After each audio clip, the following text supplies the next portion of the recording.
Well, hey there, and welcome back to Heimler's History. Now, in this video, we're continuing to look at Unit 5 of the AP U.S. History curriculum, and that means we've got to talk about the Mexican-American War. So crack them brain folds open, get your brain cow situated for milking, and let's get to it. So basically, in this video, we're just trying to answer the following question. What were the causes and effects of the Mexican-American War? So let's look at each one in turn. First, the causes. What caused the Mexican-American War? Well, remember from the last video that Texas declared its independence from Mexico in 1836 and fought several battles to that end. But Mexico was none too happy about this situation and were not yet ready to concede total defeat. Nonetheless, tensions between Texans and the Mexican government did cool down a little in the aftermath of the conflict, and it didn't seem like anything would happen as long as Texas remained independent. But here's where I tell you that Texans didn't want to remain independent. They wanted to be annexed by the United States. And that to the Mexican government was a reason to get into a fight, and that's why Presidents Jackson, Van Buren, Harrison, and Tyler all decided against annexation.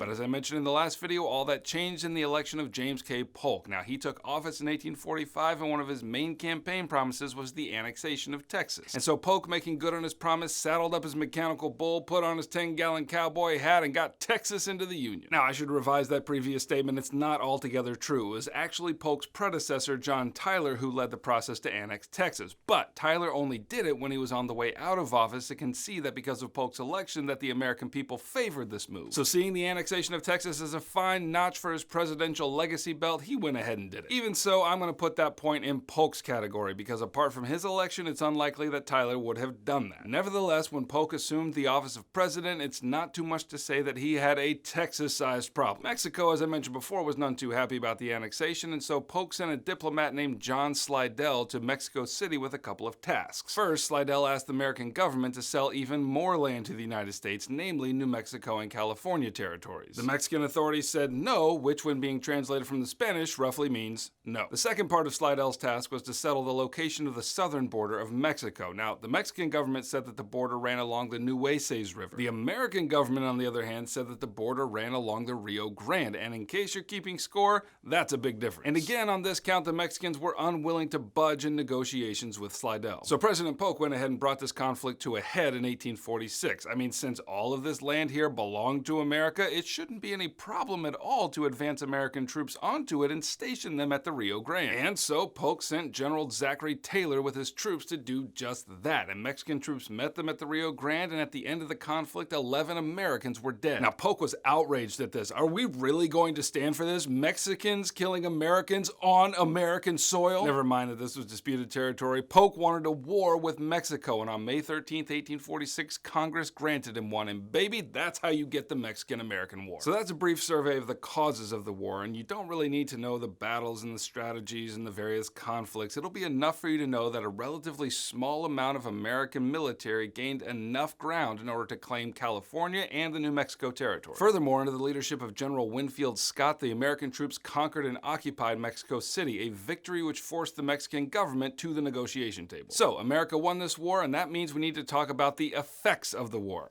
First effect, buttloads of land for the United States, and that came in the signing of the Treaty of Guadalupe Hidalgo in 1848. This treaty made the following provisions. Number one, it established the Rio Grande as the southern border of Texas. Second, it outlined the deal for what's called the Mexican Cession, in which Mexico ceded California and New Mexico to the United States for $15 million.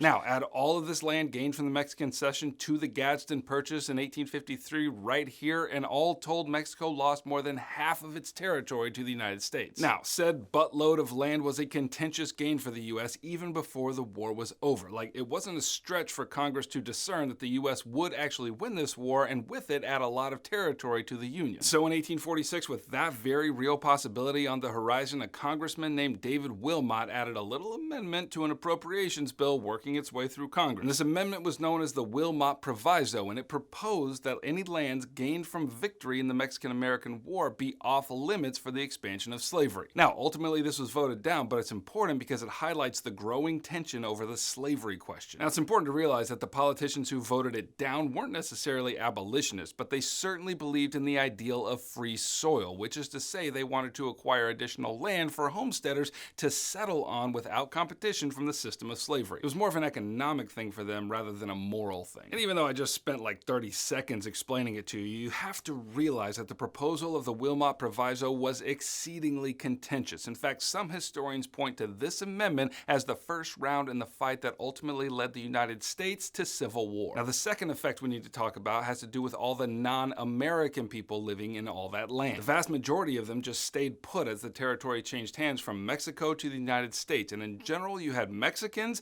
and Indians living there. Now, the Treaty of Guadalupe Hidalgo did specify that all Mexicans living in the territory would be granted U.S. citizenship. However, the Indians living there, whom the Mexican government had made citizens, were given no such offer by the United States. In fact, the Indians living in that territory wouldn't have a chance at citizenship until the 1930s, but I get ahead of myself. It's enough to know that both groups faced an assault on their civil rights, including voter discrimination and educational segregation. Alright, that's what you need to know about Unit 5, Topic 3 of the AP U.S. History curriculum. The Heimler Proviso says that you should get an A in your class and a 5 on your exam in May, and if that's something you want help with, then grab a review packet right here. Additionally, if this video helped you and you want me to keep making them, then go ahead and subscribe, and I shall oblige. Heimler out.